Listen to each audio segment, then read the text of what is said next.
paz do Senhor para todos vocês. Quero trazer uma rápida palavra da parte do nosso Deus para o teu coração. Queria te dizer uma coisa interessante, é que o nosso Deus é um Deus amoroso, é um Deus misericordioso, mas é um Deus justo.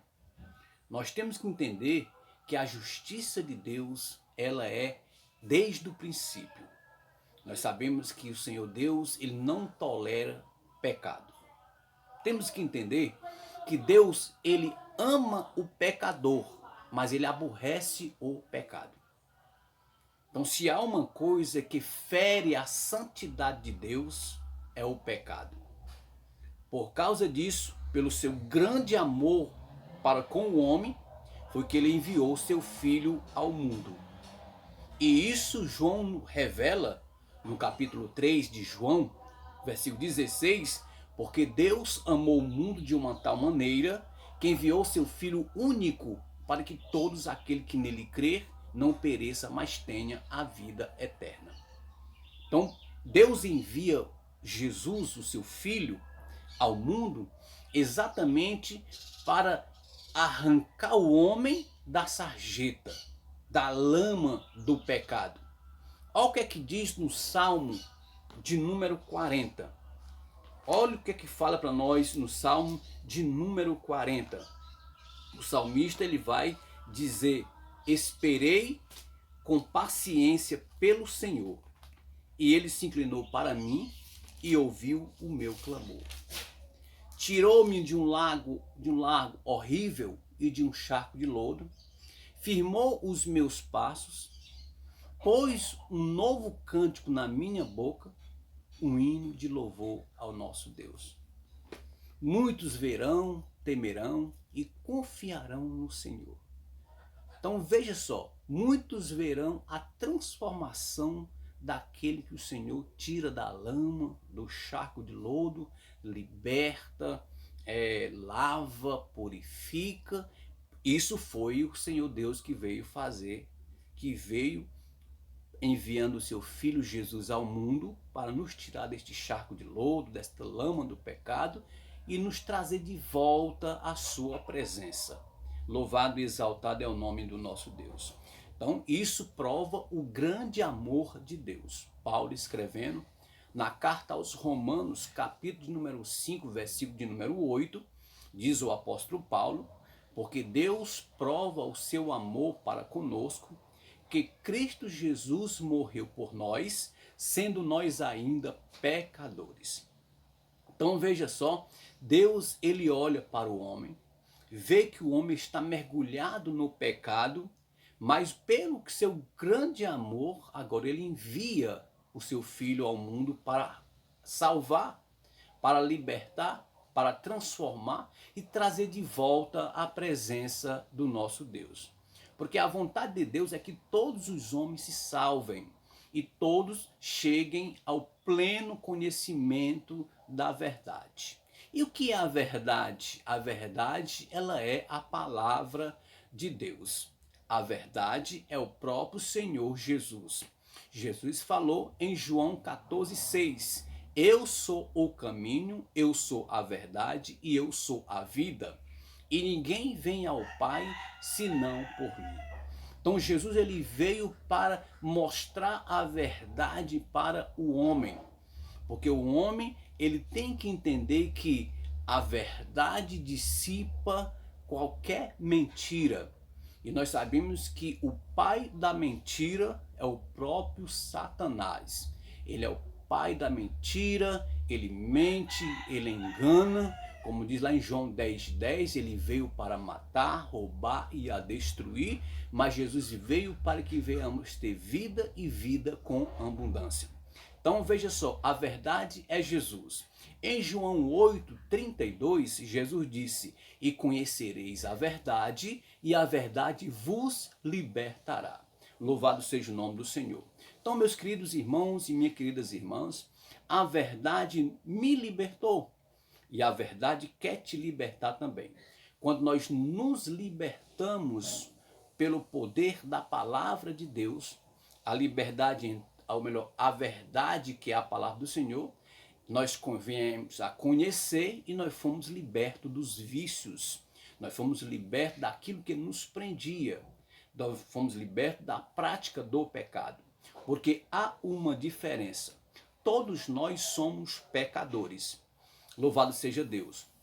Mas aqueles que já tiveram um encontro com o Senhor nosso Deus, aqueles que aceitaram a Jesus como Senhor e Salvador de sua vida, já foram libertos.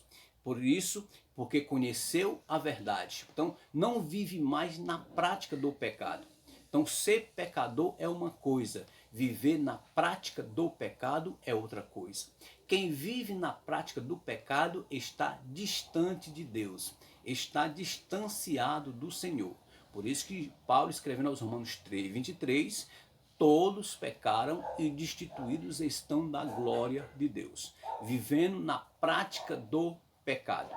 Nós vamos ver lá em Romanos capítulo 1, a partir do versículo 18, nós vamos ver que o Senhor Deus, ele vê a condição como que se encontra o homem, né? O homem agora ele está se inflamando entre si.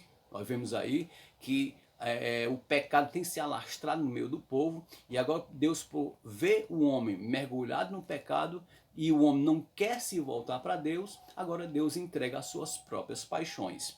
Porque Deus, ele é um Deus longânimo, ele é um Deus que espera, é um Deus misericordioso, ele chama, ele chama, ele chama. Mas se o homem não quiser, Deus, ele não vai forçar o homem a querer Deus. Porque o homem, ele tem um livre-arbítrio, uma liberdade de escolha.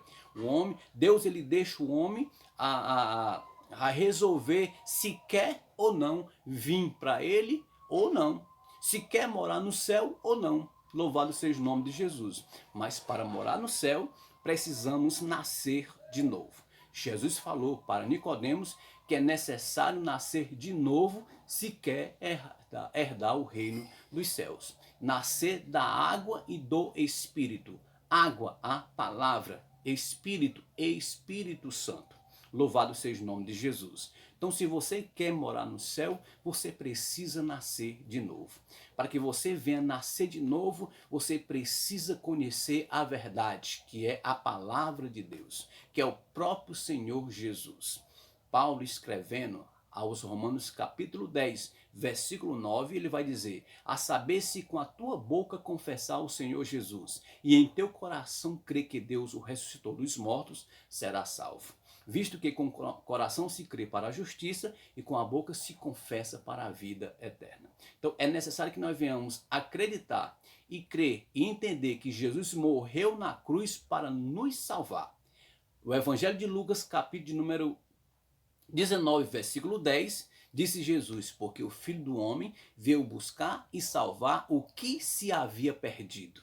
Então quem? A humanidade, todas estavam perdidas diante de Deus. Todas estavam distanciadas de Deus.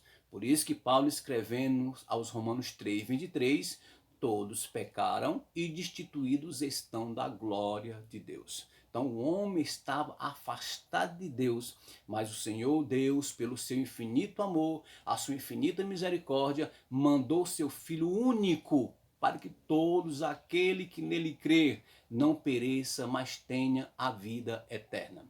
Isso é uma grande prova do amor de Deus, tem enviado o seu Filho único, seu único Filho, para morrer nos braços de uma cruz, no meu e no seu lugar. Por isso que Paulo, escrevendo aos Romanos capítulo 5, versículo 8, ele vai dizer: porque Deus prova o seu amor para conosco, que Cristo Jesus morreu por nós, sendo nós ainda pecadores. Louvado seja o nome do Senhor. Então quer dizer para você, isso é a verdade. Eu só gosto de pregar o que está escrito na Bíblia. Só vai morar no céu quem aceitar Jesus como Senhor e Salvador de sua vida e se entregar a Ele por inteiro. Ter Ele como Senhor de sua vida. Quando a gente tem Jesus como Senhor da nossa vida, nós somos guiados por Ele. Nós pertencemos a Ele, nós fazemos a sua vontade. E qual é a vontade de Deus para a nossa vida? Que venhamos ter uma vida santa, uma vida separada só para Ele. Por isso que o salmista, falando no Salmo 24, versículo 3, ele vai dizer: quem subirá ao monte do Senhor? Ou quem estará no seu lugar santo? Mas você vai ver ainda no decorrer do Salmo 24, aquele que é limpo de mãos e puro de coração, que não entrega a sua alma à vaidade. Então, em vez de entregar a nossa alma à vaidade, nós devemos entregar a nossa alma ao Senhor, nosso Deus. Agindo dessa forma, o Senhor vai limpar as nossas mãos sanguinárias, as nossas mãos que estão, vamos dizer assim, pegando em coisas imundas, né? Coisas que não agrada a Deus, né? Esse pega as nossas mãos puras, isso fala também do coração, coração limpo, né?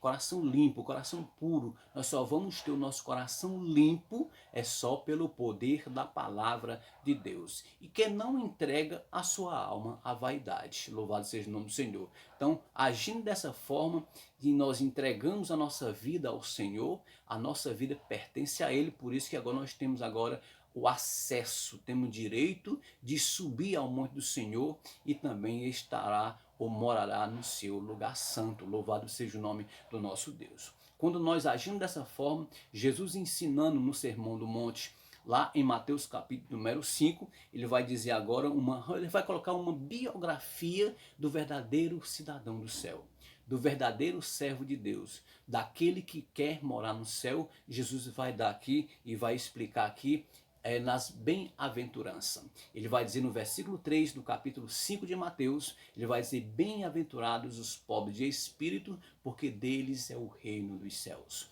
Bem-aventurados os que choram, porque eles serão consolados. Bem-aventurados os mansos, porque eles herdarão a terra. Bem-aventurados os que têm fome e sede de justiça, porque eles serão fartos. Bem-aventurados os misericordiosos, porque eles alcançarão misericórdia. Bem-aventurados os puros de coração, porque eles verão a Deus. Bem-aventurados os pacificadores, porque eles serão chamados filhos de Deus. Bem-aventurado, louvado seja o nome do Senhor, os que sofrem perseguição por causa da justiça, porque deles é o reino dos céus. Bem-aventurados sois vós quando vos injuriarem e perseguirem e mentindo falarem todo mal contra vós por minha causa. Exultai, alegrai-vos, porque é grande o vosso galardão nos céus, porque assim perseguiram os profetas que vieram antes de vós. Então Jesus estava ensinando, ele estava mostrando que é preciso o homem entender que aquele que quer morar no céu, ele tem que ser pobre de espírito. Quem são os pobres de espírito? Todos aqueles que precisam de Deus, aqueles que vão de encontro ao Senhor, aqueles que estão sempre adorando, clamando por misericórdia e por socorro ao nosso Deus. Esses são os pobres de espírito. Também aqueles que choram. Que são os que choram? Aqueles que quando passam por uma luta, por uma dificuldade, por um problema, sempre está chorando nos pés do Senhor, chorando por uma vida que está sofrendo ali, e aquela pessoa vai clamar nos pés do Senhor em prol daquela pessoa. Então esses são os que choram. A Bíblia vai dizer que esses também serão consolados. Então, bem-aventurados também os mansos, porque eles herdarão a terra. E o manso são todos aqueles que estão em encontro com o Senhor Jesus. Vocês lembram que o que Jesus falou em Mateus 11, 28? Ele diz: vinde a mim todos vós que estáis cansados e sobrecarregados, e eu vos aliviarei. Tomai sobre vós o meu jugo e aprendei de mim, porque sou manso e humilde de coração. E encontrareis descanso para a vossa alma, porque o meu jugo é suave e o meu fardo é leve. Então, para que nós possamos ser manso, precisamos também aprender de Jesus, que ele é manso e humilde de coração. Bendito seja o nome do Senhor. Então, isso é a verdade que nós pregamos. Eu não gosto de pregar fora da Bíblia. Eu só prego o que está escrito dentro da Bíblia. Então, eu quero dizer para você também que a verdade tem que ser falada. E quais as principais pessoas que não herdarão o reino dos céus? Tem pessoas que não têm coragem de falar. Tem pessoas que eles pulam essa parte. Mas nós temos que falar o que a Bíblia ensina. O que a Bíblia mostra. Porque se há uma coisa que ninguém vai contra, é contra a palavra de Deus. É contra a Bíblia. Isso não é crente falando, não é pessoas. Isso é a própria palavra de Deus falando. Se você abrir a sua Bíblia lá, Em 1 Coríntios 6, versículo 9 e 10, está registrado dessa forma, viu? Ó, vocês sabem que os maus não terão parte no reino de Deus. Não se enganem, pois os imorais, os que adoram ídolos, os adúlteros, os homossexuais, os ladrões, os avarentos, os bêbados, os caluniadores e os assaltantes não terão parte no reino de Deus, como fala lá em 1 Coríntios 6, 9 ao 10. Então, o que é que o apóstolo Paulo estava dizendo? Se permanecer nessa série de pecados, não herdarão o reino de Deus. Mas se entender que para entrar no reino dos céus precisa nascer de novo, precisa aceitar Jesus, então se esta pessoa, essas pessoas que são imorais, se eles entender e aceitar Jesus como Senhor e Salvador de sua vida, e a partir daquele momento mudar, não praticar mais as coisas que praticavam, essa pessoa pode ser salva. Louvado seja o nome do Senhor. Ela vai entrar nos céus, porque ela vai aceitar Jesus e Jesus vai libertar ela desses vícios, né? Os que também que adoram ídolos, se há uma coisa que Deus não se agrada, é quando a gente coloca ídolos no lugar de Deus. Então quem adora ídolos, eles estão rejeitando a Deus. Então pessoas que adoram ídolos, rejeitam Deus, essas pessoas também não irão morar nos céus. Mas quando eles abandonam os ídolos e passam a adorar a Deus, aí sim eles vão morar nos céus. Os adúlteros também da mesma forma. Se permanecer no adultério e não se converter, essas pessoas não vão herdar o reino dos céus. Mas se aqueles que cometem adultério entender que precisam voltar para Deus, e eles agora aceitam Jesus como Senhor e Salvador de sua vida, e agora abandonam a prática do adultério, essas pessoas também podem morar no céu. Louvado seja o nome do Senhor. Por quê? Nós falamos a princípio, lá em Lucas 19:10, porque o Filho do Homem veio buscar e salvar o que se havia perdido. Louvado seja o nome de Jesus. O homossexual, mesma forma, se ele permanecer na homossexualidade, ele está correndo o risco de não entrar no reino dos céus. Mas se ele se converter e abandonar essas práticas, ele também pode morar nos céus. Os ladrões da mesma forma, os avarentos, os bêbados, os caluniadores, os assaltantes da mesma forma. Se eles permanecerem fazendo, continuar nessa prática, e não aceitar Jesus como Senhor e Salvador de sua vida, e não deixar com que a palavra de Deus liberte a sua vida, também eles podem correr o risco de não morar no céu. Mas se eles abandonam essas práticas e aceitar Jesus, que é o único caminho que nos conduz aos céus, aí sim essas pessoas também podem morar nos céus. Louvado seja o nome de Jesus. Lá em Gálatas capítulo 5, a partir do versículo 19 até o versículo 21, também o apóstolo Paulo dá também aqui um conselho. Ele vai dizer, as coisas que a natureza humana produz são bem conhecidas.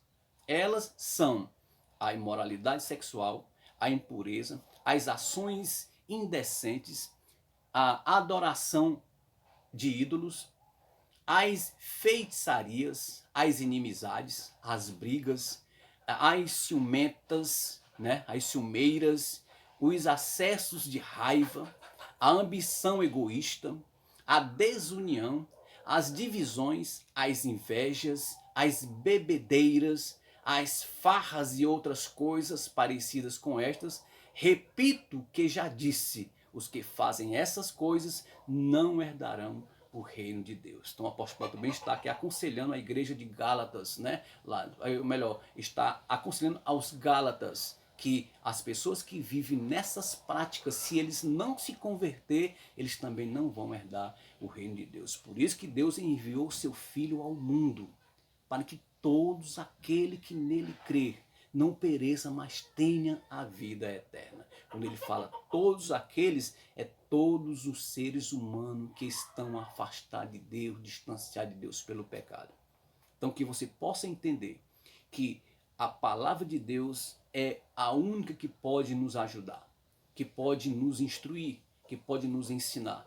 E se nós colocarmos em prática, ela pode nos libertar. Aí sim, nós seremos libertos desses vícios e nós agora teremos acesso aos céus pela pessoa bendita de Jesus. Que você possa entender esta palavra e que esta palavra possa entrar no teu coração. E quero novamente repetir, eu não prego fora da Bíblia. Eu só prego o que está escrito. Então que Deus te abençoe, meu querido irmão, minha querida irmã, e que esta palavra possa te ajudar a você compreender que a vontade de Deus é que todos se salvem e cheguem ao pleno conhecimento da verdade. Que Deus abençoe a todos em nome de Jesus.